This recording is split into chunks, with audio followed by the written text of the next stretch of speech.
ACL जैसे आपने बताया इसकी फुल फॉर्म होती है एंटीरियर क्रूशिएट लिगामेंट। ये नी का एक मेजर लिगामेंट है।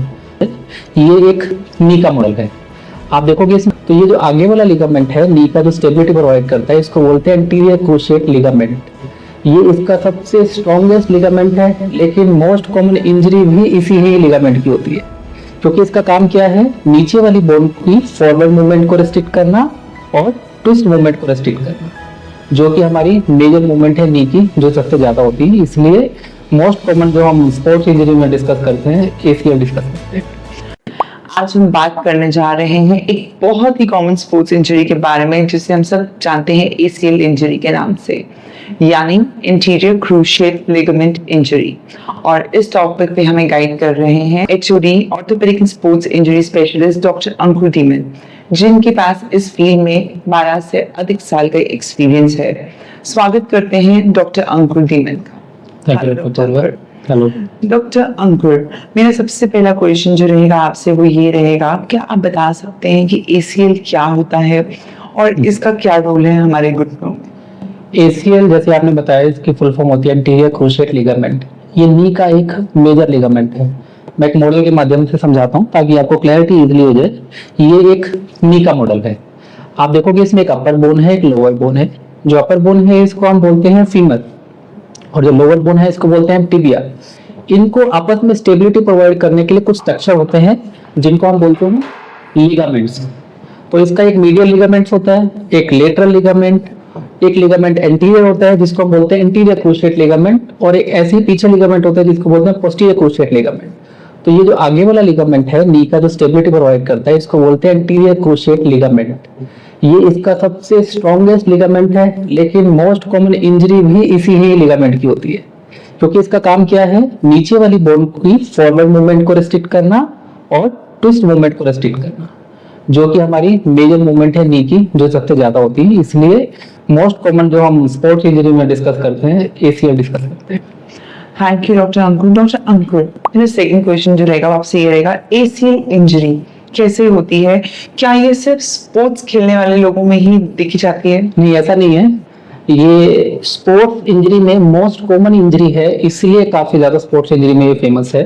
अदरवाइज इसके अदर भी रीजन होते हैं। लाइक स्पोर्ट्स इंजरी में सबसे पहले इसकी इंजरी क्यों होती है, कब होती है? लाइक जैसे कॉन्टैक्ट स्पोर्ट्स होते हैं, लाइक फुटबॉल, बास्केटबॉल, जिसमें आपका पैर फ्लोर पे रहेगा और नी में ट्विस्ट मूवमेंट होती है। जैसे ट्विस्ट मूवमेंट होती है, सडन मूवमेंट से वो ब्रेक हो जाता है। या जैसे हाई जंप्स होती हैं, आपकी गलत लैंडिंग की वजह से आपका नी सडनली हाइपर एक्सटेंड हो जाए, उसकी वजह से भी टीयर हो सकते हैं। लेकिन ये नॉर्मल जिंदगी में भी टीयर हो जाते हैं। लाइक आपका एक्सीडेंट हो जिसमें डायरेक्ट ट्रॉमा लगे नी में, जिससे उसकी मूवमेंट पीछे हो जाए, वो टीयर हो जाए, या कोई डायरेक्ट इम्पैक्ट हो जाए। और ऐसे मल्टीपल कॉजेज हैं जिसमें नी में ट्विस्ट मूवमेंट और सडन जर्की मूवमेंट होती है, उनकी वजह से टीयर हो सकता है।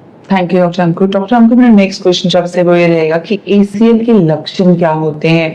क्या हर केस में जो एसीएल इंजरी का केस होता है उसमें पेन होता है? देखो, एसीएल के पेशेंट ना हमारे ओपीडी में दो तरीके से प्रेजेंट करते हैं। एक पहला रहता है कि पेशेंट को अभी इंजरी हुई है और वो हमारी ओपीडी में आ गया है। तो उस केस में क्या रहता है, जैसे ही ये लिगामेंट टूटता है नी में सडनली पेन और सूजन काफी ज्यादा हो जाती है।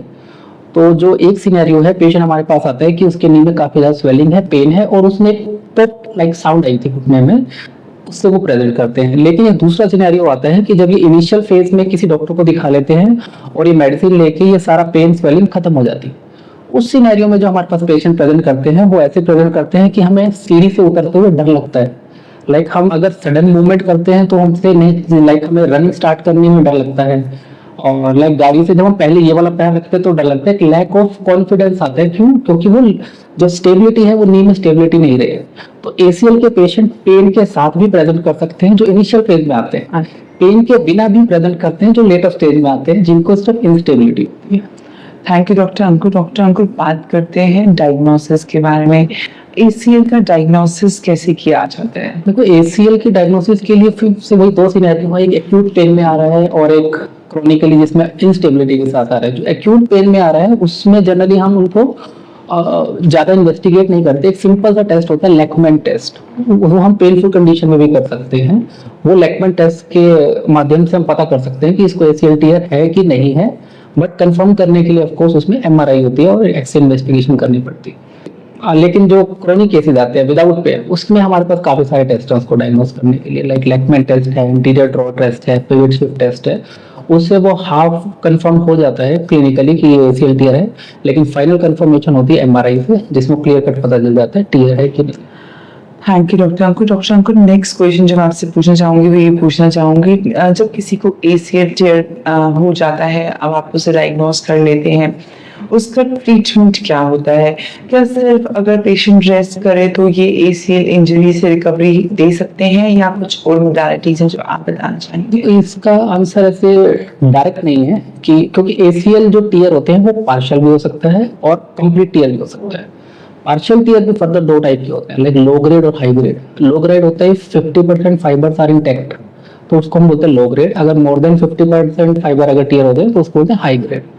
तो अगर आपके पास कोई पार्शियल टीयर के साथ आता है, और उसमें भी फर्दर डिपेंड करता है कि उसकी एज क्या है, लाइक वो यंग है कि ओल्ड ग्रुप में आ रहा है, या वो एथलेटिक पर्सन है, नॉन एथलेटिक पर्सन है। लाइक एग्जांपल लेते हैं, लाइक कोई पार्शियल टीयर के साथ आपके साथ आता है और वो 40s में है, स्पोर्ट्स एक्टिविटी ज्यादा नहीं रहती और लो ग्रेड है, तो उस केस में हम क्या करते हैं, उसको कुछ एक्सरसाइज और मेडिकेशन भी एडवाइस कर सकते हैं। और हमारे पास कुछ इंजेक्शन आते हैं, like PRP, platelet rich plasma, जिससे क्या उनकी ग्रोथ पोटेंशियल काफी ज्यादा तेज हो जाती है और वो हील अप हो सकते हैं। लेकिन अगर वही कोई यंग पेशेंट है जिसको स्पोर्ट्स एक्टिविटी की रिक्वायरमेंट है, तो उसमें सर्जिकल इंटरवेंशन की रिक्वायरमेंट रहती है। और जो हाई ग्रेड हैं और फुल टीयर हैं, उसमें हमें सर्जिकल इंटरवेंशन करनी पड़ती है उसकी कंप्लीट फंक्शनिंग के लिए। थैंक यू डॉक्टर साहब। डॉक्टर अंकुर, मेरा नेक्स्ट क्वेश्चन जो आपसे रहेगा वो ये रहेगा, कुछ पेशेंट्स ऐसे होते हैं जिन्हें दर्द नहीं होता, बिल्कुल एसिम्प्टोमेटिक हो रहते हैं, पर फिर भी हम इन पेशेंट्स में सर्जरी की जरूरत पड़ती है, ऐसा क्यों होता है? जैसे मैंने आपको बताया था कि कुछ जो क्रोनिक पेशेंट्स हैं वो हमारे ओपीडी में आते हैं कि उनको नॉर्मल रूटीन में कोई पेन नहीं होता, लेकिन वो सीढ़ी से उतरने में डरते हैं, रनिंग नहीं कर पाते, पहाड़ों से नहीं उतर पाते, तो उनमें पेन नहीं होता। तो एसीएल टीयर हो जाने से नी में इंस्टेबिलिटी आती है, पेन नहीं आता। अगर उसमें पेन स्टार्ट हो गया, इसका मतलब उसमें सेकेंडरी डैमेज हो चुका है बिकॉज ऑफ एसीएल टीयर। इसका मतलब सेकेंडरी डैमेज क्या होते हैं, लाइक उसमें मेनिस्कस और कार्टिलेज होते हैं, उनकी इंजरी स्टार्ट हो गई है, दैट इज इरिवर्सिबल। तो अगर आप, prevention is always better than cure, अगर आप पहले ही एसीएल की ट्रीटमेंट करा लोगे और वो जो मूवमेंट, इंस्टेबिलिटी मूवमेंट हो रही है, उनको रोक दोगे, तो आपकी आर्थराइटिक चेंजेस रुक जाएंगे, जिससे कि वो फर्दर और डिटोरिएट नहीं करेगा और काफी इंप्रूवमेंट आ जाएगी। लेकिन अगर आप पेन में आते हो, तो जो ऑलरेडी आर्थराइटिस होगी वो इरिवर्सिबल है, आपका एसीएल तो ठीक हो जाएगा लेकिन वो आर्थराइटिस परसिस्ट करेगी और पेन परसिस्ट करेगा। थैंक यू डॉक्टर अंकुर। अभी तक हम बात कर रहे थे एसीएल की, अब हम जानना चाहते हैं एसीएल रिकंस्ट्रक्शन क्या होता है, इसमें क्या किया जाता है और कैसे एसीएल से different? As name says ACL reconstruction, मतलब इसको दोबारा बनाना। बेसिकली ये जो सर्जरी की जाती है ये आर्थ्रोस्कोपिकली की होल सर्जरी बोलते हैं। जैसे दरवाजे में की होल होता है उसके थ्रू की जाती है, ऐसे ही हमारे इंस्ट्रूमेंट एक छोटे से होल से जाते हैं और उसी के थ्रू हमारे यहाँ पैरों में काफी सारे लिगामेंट्स होते हैं, लाइक हैमस्ट्रिंग ग्राफ, हैमस्ट्रिंग है, यहाँ पर पटेला टेंडन है, यहाँ से हम ग्राफ निकालते हैं और उसी ग्राफ से हम एक नया एसीएल रिकंस्ट्रक्ट करते हैं, जिससे उसको स्टेबिलिटी प्रोवाइड होती है। थैंक यू डॉक्टर साहब। डॉक्टर साहब, मेरा नेक्स्ट क्वेश्चन आपसे ये रहेगा कि सर्जरी होने के बाद रिकवरी का प्रोसेस कैसा होता है, कितना टाइम लगता है वापस नॉर्मल चलने में या स्पोर्ट्स खेलने में? देखो, सर्जरी होने के बाद आप इमीडिएट नेक्स्ट डे से ही वेट बेयर करके चल सकते हो इसके ऊपर, और 2 to 3 वीक्स में आपका वॉकर और ये जो स्टिक्स है ये आप छोड़ सकते हो, और by the 4 to 6 week routine walking, routine work सारे स्टार्ट हो जाते हैं, और बाय द 2 to 3 मंथ्स आप जॉगिंग स्टार्ट कर सकते हो। 4 to 5 मंथ्स में यू कैन रन और you can do light sports activity, लेकिन फुल स्पोर्ट्स एक्टिविटी के लिए you need full dedication, and then after 8 to 9 months you can start sports activity also. Thank you doctor साहब। अभी हमने कुछ time पहले last question में बात की थी एसीएल रिकंस्ट्रक्शन की, तो मैं वही पूछना चाहूंगी एसीएल रिकंस्ट्रक्शन के बाद हम कितनी जल्द वापस स्पोर्ट्स एक्टिविटी में इंडल्ज हो सकते हैं और कितना टाइम हम स्पोर्ट्स में दे सकते हैं?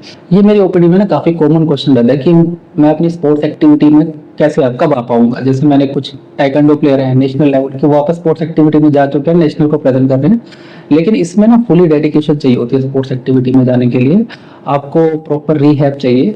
तो रफली जो हम टाइम बोलते हैं 6 to 8 मंथ्स मिनिमम लगते हैं स्पोर्ट्स एक्टिविटी में जाने के लिए। लेकिन फिर भी पेशेंट पूछते हैं मुझे कैसे पता कि मैं स्पोर्ट्स एक्टिविटी में जा सकता हूँ, उसके कुछ पर्टिकुलर क्राइटेरिया होते हैं, लाइक अगर आपकी क्वाड्रिसेप और हैमस्ट्रिंग फुली स्ट्रेंथन है, उसके क्राइटेरिया होता है, लाइक अगर आप 20 kg का वेट पैर पे लगा के अपने लेग्स को स्ट्रेट रख सकते हो 30 सेकंड के लिए, your quadricep is good enough. और हैमस्ट्रिंग लाइक आप 30 kg का वेट लगा के नी को अगर प्रेस कर सकते हो फॉर 1 मिनट, तो योर हैमस्ट्रिंग आर गुड, तो मसल क्वालिटी इज गुड। अगर आपकी range of motion knee full है, कोई स्वेलिंग नहीं है, अगर आपके दोनों नी की एक्सटेंशन कंपेरेबल है, और अगर आप हाफ आवर रनिंग करते हो, कोई स्वेलिंग नहीं आती है, तो ये सब क्राइटेरिया अगर ये आप मीट करते हो, then you can go to sports activity after 6 to 8 months।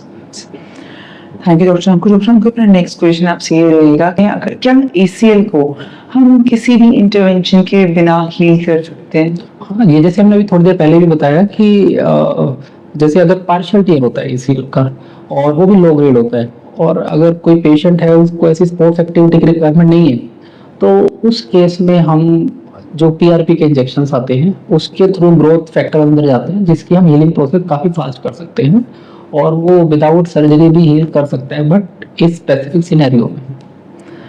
Thank you doctor Ankur. मेरा लास्ट क्वेश्चन जो आपसे रहेगा वो ये रहेगा, और आजकल के मॉडर्न ज़माने में हम ऐसे क्या ACL रिकंस्ट्रक्शंस में एडवांसमेंट हैं जो आप हमारे को बताना चाहेंगे? देखो, ACL रिकंस्ट्रक्शन में अब जो सबसे लेटेस्ट टेक्निक आती है वो आती है all inside with fibre tape technique. उसमें क्या होता है, हम दोनों तरफ एंडो बटन का यूज करते हैं, और एंडो बटन का यूज करने से जो हमारा ग्राफ्ट है वो छोटा यूज होता है, और उसको हम 4 टाइम्स कर लेते हैं। ग्राफ्ट की विड्थ काफी मोटी होती है, साथ में इसमें फाइबर टेप लगाते हैं, वो आपकी सीट बेल्ट का काम करती है। उसमें क्या रहता है, अगर आप सपोज रिहैब फेज में हो, फास्ट रिहैब कर रहे हो, तो आपकी ग्राफ्ट से पहले वो जो सीट बेल्ट है उसके ऊपर लोड आएगा, आपका ग्राफ्ट टीयर नहीं होगा, तो आप फास्ट रिहैब कर सकते हो, अर्ली स्पोर्ट्स एक्टिविटी में उतर सकते हो।